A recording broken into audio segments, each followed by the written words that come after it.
Well, let's pick up this discussion now with Professor Sampson Mamphweli, the Energy Secretariat Head at South African National Energy Development Institute. Prof, good to speak to you this evening. We're okay for now, but might be in a crisis in a few weeks. The words, to paraphrase the words of the Electricity Minister. Good evening to the viewers. Yes, we have a bit of a relief, and that's partly because of the hard work that the Eskom people are putting in. And as well as the fact that the demand has gone down due to the festive season. I've been looking at the numbers. The demand is below 28,000 megawatts, the peak demand. Normally, we peak at about 35,000 megawatts. And Eskom has removed some of the units for maintenance. And obviously, we still have the unplanned breakdowns that are still haunting the system. And yes, the minister is right in saying that there's uncertainty, and that's because of the fact that we're dealing with an old fleet that was not properly maintained in the past. There's catch up in the maintenance part of things. I looked generally at the results that Eskom released. Those results are not looking good at all. The maintenance is still sitting at about 10% on average, even though recently they ramped up maintenance. We will see that in the next quarter when they release the results, that the results will look slightly different because they ramped up maintenance a little bit in response to the President's Energy Action Plan. So for now, and the other thing that I picked up in the current kind of situation is the fact that renewable energy is helping quite a lot. We've got more than 2,000 megawatts of renewable energy coming, assisting the system. And that then means that Eskom does not have to burn the diesel to generate electricity, which is one of the major contributors in terms of the cost of generation and the losses that Eskom has posted. Eskom has posted more than 25 billion rand loss in this particular quarter as well. Prof, I don't like to split hairs, but you talk about the hard work that Eskom is doing. Are they doing anything beyond the call of duty? Yes, so they have ramped up in terms of maintenance. You will recall that in terms of your planned maintenance, or what they call philosophy maintenance, they were doing about 3,000 to 4,000 megawatts before the electricity minister came on board and before the President's Energy Action Plan. So part of the President's Energy Action Plan, actually, it's got 5 pillars, and the first pillar is to fix the Eskom generation fleet, and government has made available 256 billion to cover the Eskom debt, so that Eskom can then use part of their cash flow to fix the fleet. And based on that, they've then ramped up maintenance. At some point, you see that they're taking down up to 7,000, close to 8,000 megawatts for maintenance. So that's the kind of hard work that I'm talking about. There's also hard work that has happened. If you look at the return to service of various units at Kusile Power Station, for instance, that's because of the extra work that the Eskom employees are putting in response to the President's Energy Action Plan and working with the Minister of Electricity. So there is that kind of hard work that's taking place. And obviously now with the announcement of the new Chief Executive Officer, we expect that from March or so next year when he takes over, there will be more stability. We've seen stability at Eskom in the past few months, and we expect that there will be more stability going forward, and the hard work will continue. Now, Prof, a little while ago you talked to Eskom's performance. Interim results indicate a decline in plant performance, rising municipal arrears, decreased profit, and a growing debt burden. How are these challenges impacting the overall energy landscape, and what steps are being taken to address Eskom's financial and operational issues? So the debt has increased, and Eskom used, quite a lot of money to service that particular debt.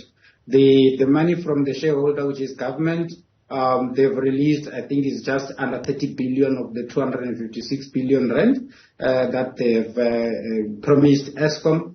That has got a lot of impact on the performance of Eskom going forward.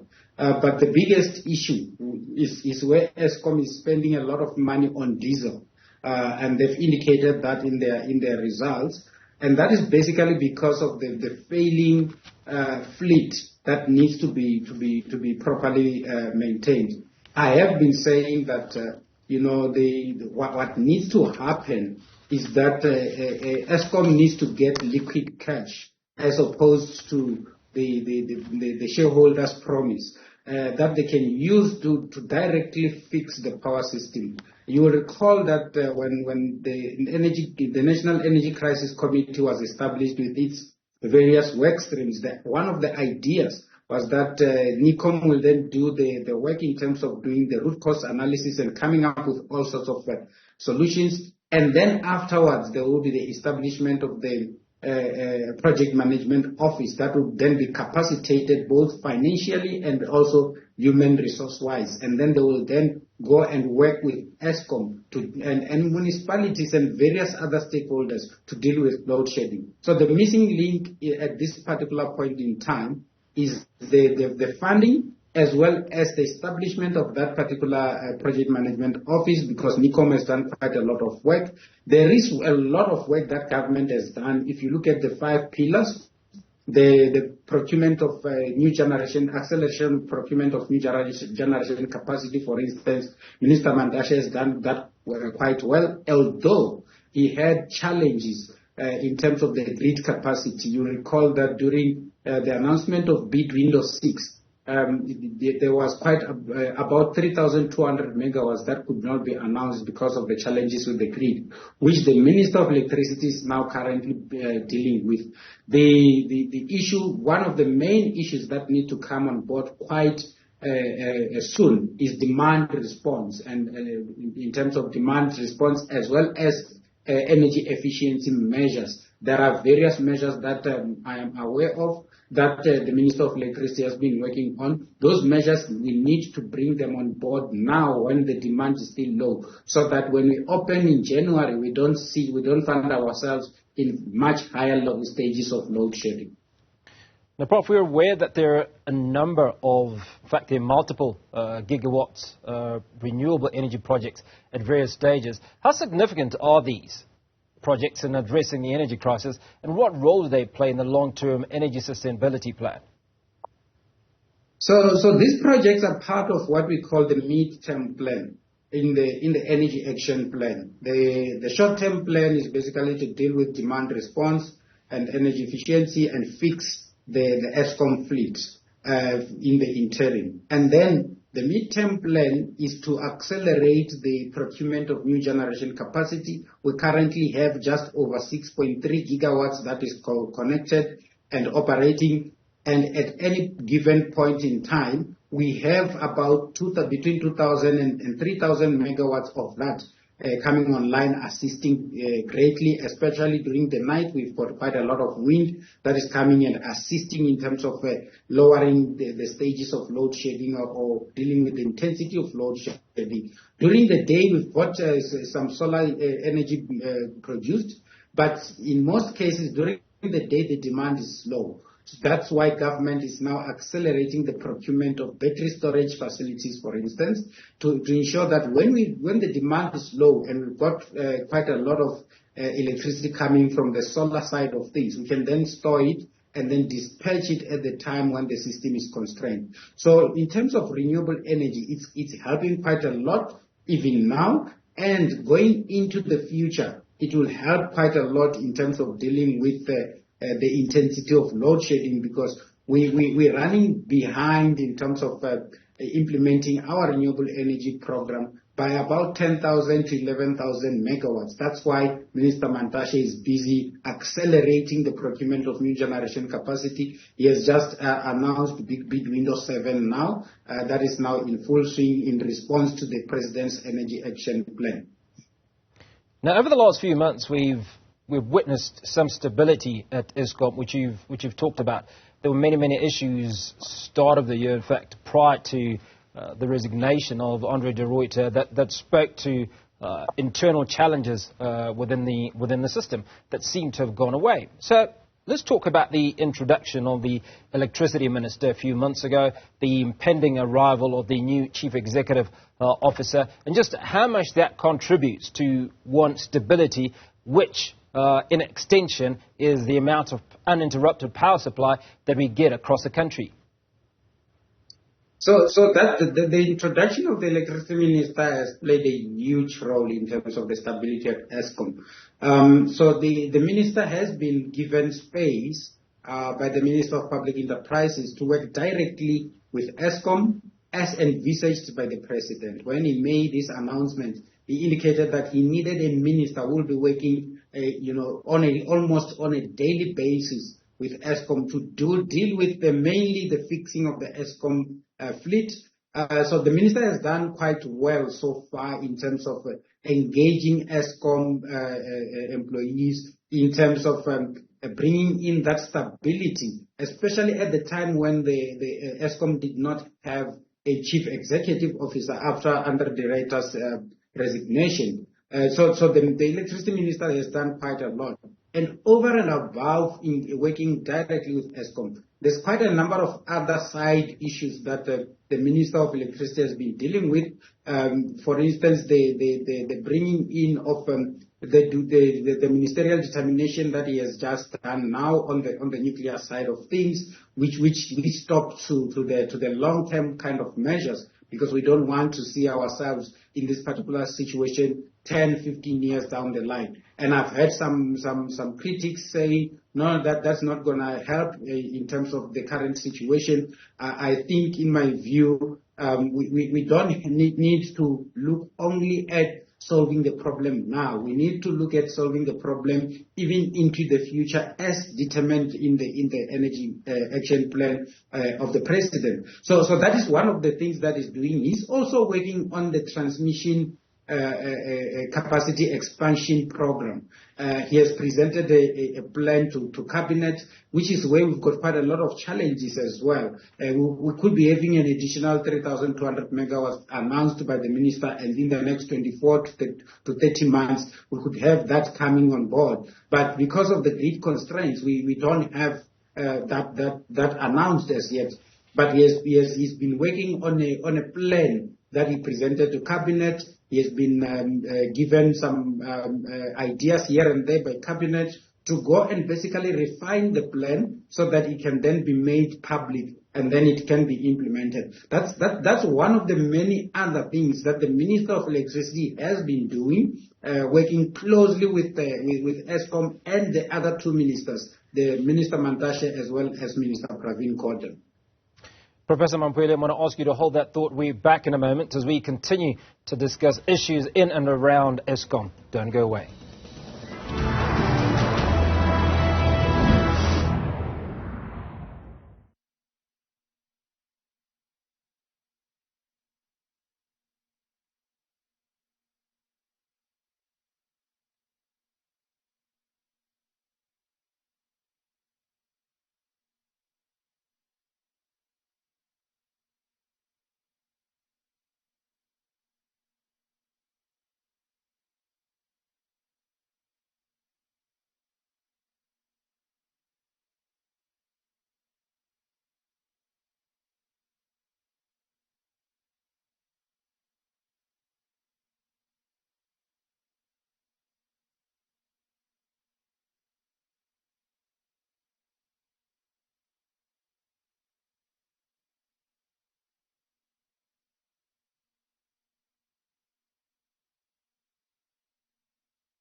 You're watching Newsfeed, the PM edition. I'm in conversation with Professor Sampson Mamphweli, who's head of Energy Secretariat at the South African National Development Institute. And we continue our conversation around Eskom and its various challenges and provisions during this festive season. Prof, a number of issues we've touched on. Let's talk about the controversy surrounding the car power deal. What are the merits and demerits of government's rationale for pursuing a 20-year power supply agreement with Coal Powership South Africa amidst environmental and economic concerns? Yeah, so when it comes to the car power ships, it was part of the emergency procurement to basically provide base load and deal with load shedding, basically to lower the intensity of load shedding. What happened then was that during the procurement process, government, when government was negotiating with car power ships, what was supposed to have been a 5 to 6 years kind of a contract was negotiated by car power ships to be a 20-year kind of a contract, and that came with a lot of other dynamics that we already know about, and that is the one side of things. Then the other side was the environmental aspects. The ships are basically installed within the ocean, within where there's water, and then they draw the water from the ocean to basically cool down their systems, and then when they release it back to the ocean, it's at a much higher temperature. Basically, that creates what we call a macroclimate, which is basically a different climate than within that particular environment than what it should be. And that then comes with a number of other environmental issues. And then environmental groups started fighting those, or started, airing the strong views and opposing, the installation of these car power ships in our shores. So the environmental groups are very much well within their rights to raise those particular concerns in line with the provisions of the Environmental Management Act, or in line with our law, basically. What needs to happen, basically, is that the company involved needs to then develop what we call the Environmental Management Program that responds to the concerns by environmental groups, and they need to demonstrate in not uncertain terms that they will be able to deal with all the concerns that were raised by the environmental groups.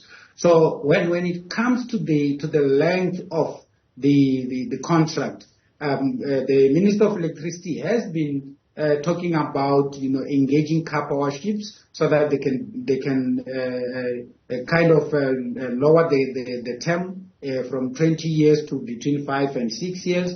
I've listened to car power ships themselves. They've been talking about the fact that they are very much welcoming that kind of an engagement. So I believe that there will be such engagements between the Minister of Electricity and car power ships to deal with that particular aspect. On the environmental issues as well, I am aware that there were some authorization that were given by the Minister of Environmental Affairs based on the fact that they've met some of the requirements, or all the requirements, in some of the places where they want to put these car power ships.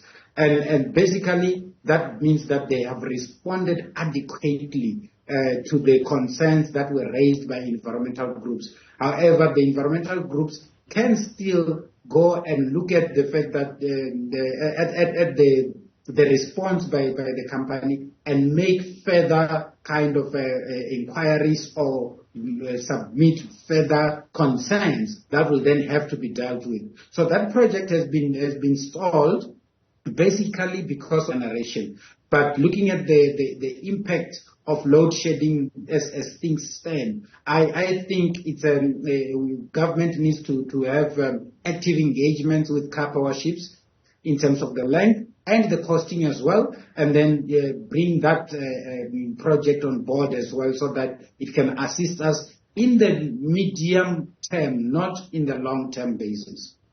Now, Prof, critics suggest that there are more affordable and sustainable solutions available, such as land-based renewable power plants. What alternative energy solutions are being considered by government, and how do they compare in terms of cost and sustainability? I'm sure, based on what you've said, you've kind of done the numbers on that.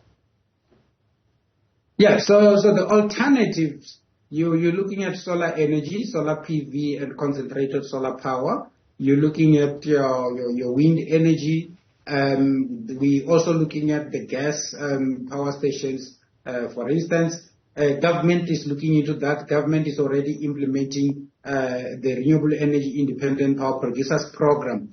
The difference between that program and the emergency procurement was that at the time of the emergency procurement, government wanted to bring, what we call the base load as quickly as possible so that they can deal with 1 or 2 stages of load shedding. And you will understand that just one stage of load shedding costs the economy quite enormously.